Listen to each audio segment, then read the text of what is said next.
Ini saya. Pagi Ali.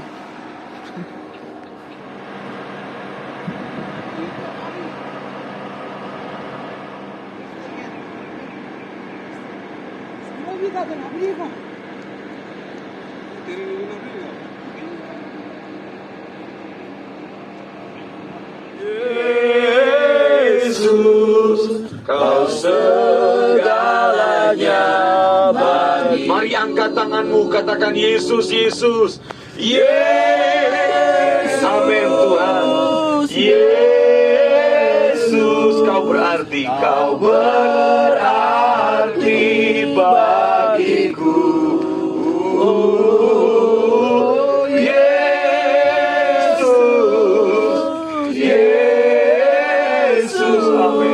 Kau segalanya. Mari berseru dengan tulus, sungguh-sungguh.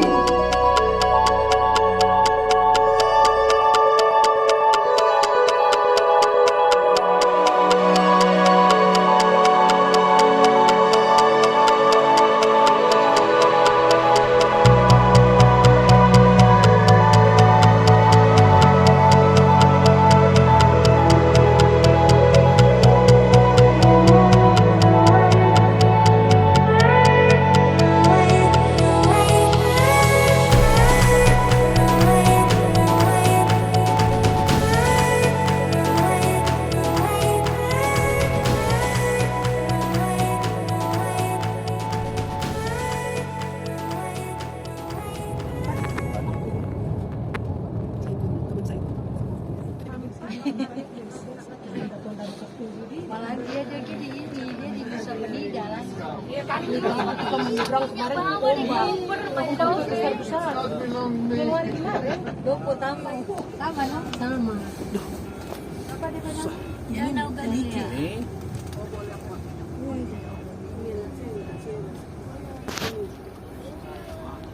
Bayang. Sama. Duh. Bis banyak. Yang mana yang mana?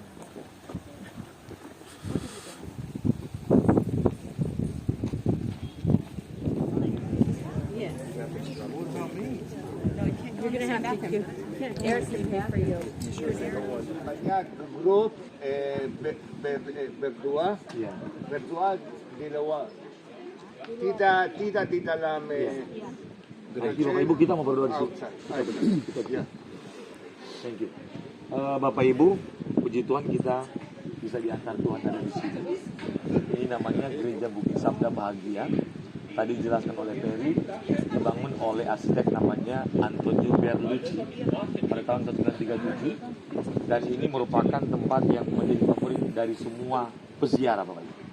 Ya, ini favorit sekali karena di sini ada kejadian yang luar biasa di mana Yesus menyampaikan ajaran-ajaran yang sangat penting. Betul? Bapak Ibu bisa temukan dalam Matius pasal yang kelima, ya, ayat 1 sampai ayatnya yang ke-12. Nah, 12 ayat ini berisikan tentang ada 8 ucapan bahagia, tapi ada penafsir bilang 9. Tapi yang paling penting itu ada 8 atau 9, isinya adalah kebenaran yang keluar dari mulut Yesus. Amin.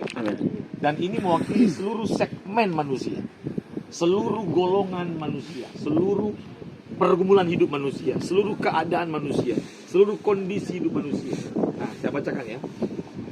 Ini menjadi landasan untuk membangun doktrin atau pengajaran iman Kristen. Yang pertama, ketika Yesus melihat orang banyak itu, naiklah ia ke atas bukit di tempat ini. Dan setelah ia duduk, datanglah murid-muridnya kepadanya. Ya, kemungkinan posisinya itu dia ada di sini. Ya, karena mereka dari desa. Ya, jadi bukan waktu begini ya, tapi Yesus khotbah ke sana. Jelas ya Bapak Ibu? Lalu kita di bawah. Nah, maka Yesus pun mulai berbicara dan mengajar mereka, katanya, berbahagialah orang yang miskin di hadapan Allah. Orang yang miskin. Jadi itu namanya dalam bahasa Yunani, bahasa asli menggunakan kata petokos. Coba ngomong sama-sama. Petokos. Ulang. Petokos. Artinya benar-benar dia miskin secara spiritual. Paham Bapak Ibu? Jadi miskin secara spiritual, tetapi juga miskin secara jasmani termasuk. Artinya begini, orang yang merasa dia tidak punya sesuatu kalau dia tidak punya Tuhan. Amin. Dia tidak punya apa-apa kalau tidak punya Tuhan. Maka Tuhan bilang apa? Berbahagialah orang miskin di hadapan Allah. Berarti apa? Miskinnya harus di hadapan Tuhan. Ketika dia berjumpa dengan Tuhan, berhadapan dengan Tuhan, dia tidak merasa punya sesuatu. Amin. Itu maksudnya. Cuman kadang-kadang para pendeta salah tafsir. Jadi di hadapan Allah maksudnya ketika kita ketemu Tuhan, kita merasa kita bukan apa-apa. Tadi doanya Ibu Maria, mana Ibu Maria? Kayak gitu tuh. Ternyata kita tidak punya apa-apa. Amin. Amin Bapak Ibu. Amin. Kita benar-benar membutuhkan Tuhan. Amin. Kalau tidak ada Tuhan, kita betul-betul miskin. Kita tidak punya sesuatu yang bisa kita andalkan. Nah itu maksudnya. Dan dengan begini kita mulai diajak untuk apa? Kita hanya membutuhkan Tuhan, jadi tidak apapun. Yang berikutnya, berbahagia orang yang berduka cita karena mereka akan dihibur. Jadi Bapak Ibu, ini jaminan. Bapak Ibu berduka, ini berduka cita seperti apa? Baik berduka cita dalam hal Bapak Ibu kehilangan apapun, Tuhan pasti menghibur. Ya, misalnya Bapak Ibu mendengar seperti itu tadi malam atau hari ini ya, ada keluarga ya Pak, atau saudara atau teman yang meninggal Pak. Nah, pasti kita yang merasa ada hubungan pasti akan merasa Pak, kehilangan itu namanya perasaan duka itu namanya. Jadi kalau orang bilang berduka berarti ada sesuatu yang hilang. Ternyata Tuhan bilang tidak usah takut, maka kamu akan dihibur. Tetapi sebenarnya penekanan rasul-rasul baik Paulus, Petrus di dalam Perjanjian Baru, orang yang berduka cita karena merasa dia berbuat dosa itu yang benar. Amin. Kenapa? Ketika kita berdosa kita kehilangan Allah, betul? Harusnya kita berduka. Itu yang benar sebenarnya. Amin. Kenapa? Karena tragis hidup manusia ketika kita apa? Kehilangan Tuhan. Tadi bahasanya Abuna itu adalah ketika kita lari dari Tuhan. Amin. Jadi yang benar kita harus berduka cita kalau kita kehilangan Allah. Pertanyaannya kapan kita kehilangan Tuhan? Ketika kita berbuat dosa. Betul? Ketika kita hidup dalam dosa. Nah itu. Nah, tapi kalau kita berduka, Tuhan, aduh saya salah Tuhan akan hibur. Amin. Kenapa? Anda dan saya melakukan pertobatan. Ada pertobatan, maka Tuhan pasti menghibur. Lalu yang berikutnya, berbahagialah orang yang lemah lembut, karena mereka akan melindungi. Yesus itu terkenal dengan pribadi yang lembut tapi tegas. Artinya dia tidak pernah menyakiti orang. Amin. Dia tidak pernah berusaha untuk mengganggu orang, tidak pernah berusaha untuk melukai orang, mengecewakan orang, merugikan orang. Itu artinya lemah lembut. Dia selalu hadir, memberikan damai, memberikan kenyamanan kepada orang. Berbahagialah orang yang lapar dan haus akan kebenaran. Ini doa saya untuk Bapak Ibu. Dari sejak di Indonesia sebelum berangkat, saya sudah berdoa, Tuhan bangkitkan rasa lapar dan haus akan Tuhan kepada mereka. Amin. Nah, karena mereka akan dipuaskan. Bapak Ibu tahu kenapa kita itu tidak pernah puas dengan apa kita ini? Karena kita tidak dipuaskan oleh Tuhan. Kenapa? Yang kita haus dan lapar bukan Tuhan. Setuju ya? Betul ya? Nah, kita haus akan dunia ini. Kita tidak pernah puas.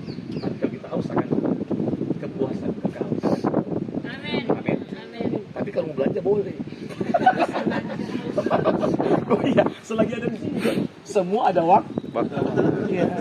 Jadi Bapak Ibu suami-suami kan pura-pura nggak lihat waktu ke kapris nanti. Saya ke toilet dulu. Nah, berbahagialah orang yang murah hatinya karena mereka akan beroleh kemurahan. Jadi orang yang murah hati suka nolong, suka memberkati orang, pasti dia akan memperoleh kemurahan. Anak cucumu tidak akan minta-minta. Amin. Tuhan pasti jaga pelihara. Lalu yang berikutnya, berbahagialah orang yang suci hatinya karena mereka akan melihat Allah. Sudah tahu? Melihat Allah itu begitu.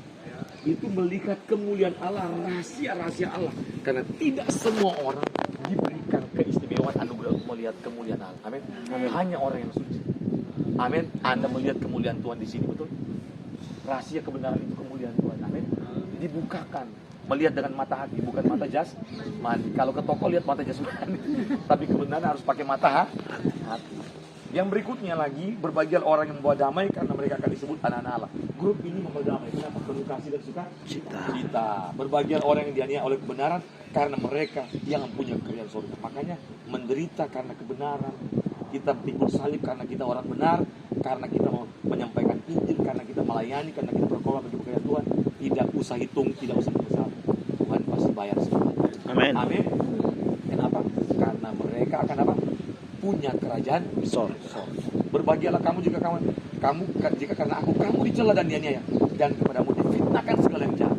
Mungkin ini fitnah berapa orang itu. Bapak, dengar baik-baik. Bersuka-cita bergembira karena upahmu besar di surga. Jadi Ibu Maria kesaksian kemarin tidak usah besar karena upahmu besar di surga. Amin. Jadi lawan Tuhan tidak pernah. Amin. Sebab demikian juga telah dianiaya nabi-nabi yang sebelum kamu. Terimalah berkat ucapan dan khotbah sabda bahagia ini menjadi bekal buat kita semua bila bawa pulang ke kampung halaman kita masing-masing. Amin. Amin. Dan dilarang bersih di tempat ini karena ini gereja sabda bahagia. Coba lihat kanan kiri dulu, bagikan mata bahagia, ya. Apalagi yang istri-istri pandang suaminya. Ya, sebentar lagi karena ini. Pengantin baru. Bilang begini, selamat berbahagia. Amin. Amin. Tuhan berkati mati kita berdua. Aku yang boleh silakan. Kami bersyukur Tuhan Yesus yang baik. Kami ada di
Itu yang ketika Yesus dikejar, maka dia lari ke sini dan tinggal di Kapernaum, tempat Yesus mengungsi atau bukan mengungsi sebenarnya, dia melarikan diri, ya, karena sudah batas wilayah beda. Sudah berbatas wilayah, maka di sini sudah bukan wilayah dia. Di sini tempat dia bisa melayani dengan bebas. Jadi begini, pelajarannya begini, kita tidak seharusnya menantang orang-orang. Misalnya yang tidak suka dengan Injil, ngerti ya? Harus penuh hikmat, betul? Harus juga seperti Paulus juga sama dengan Yesus. Jadi Yesus tidak konfrontasi. Dia kalau menghindar, dia lari-lari. Itu manusiawi sekali Bapak Ibu. Sangat manusiawi. Maka di sini tempat Yesus bisa bebas untuk menghindari dari ini kan bukan ini di luar wilayah kekuasaan Herodes Antipas. Jelas Bapak Ibu ya? Karena sudah bukan wilayah dia. Paham Bapak Ibu ya? Nah itu namanya bukit kedung gitu. Ya. Jelas Bapak Ibu. Ini pelajaran sini. Cuma mungkin kalau video nggak terlalu ya. Karena dia harus pakai ada foto yang bagus. Itu bagus. Kelihatan bukit. Kelihatan sekali. Yang punya itu bukit. Itu lagi salah langkah kita.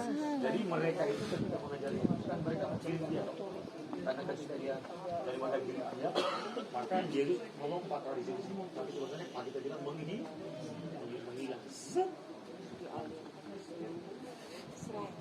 Itu kisahnya kapan? Ketika Yesus berkhotbah di Kapernaum.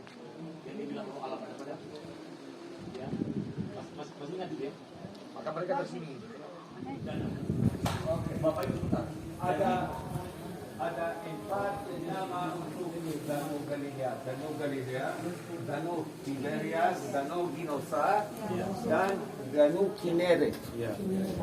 Dan Kinerot. Bapak Ibu, jadi yang disampaikan tadi itu lebar dan panjang. Jadi panjangnya 22 km, lebarnya 11 km. Kedalaman ada berapa versi? Ada yang 40 meter, 43, ada yang 48 meter. Tapi kalau mau tahu, ukur sendiri.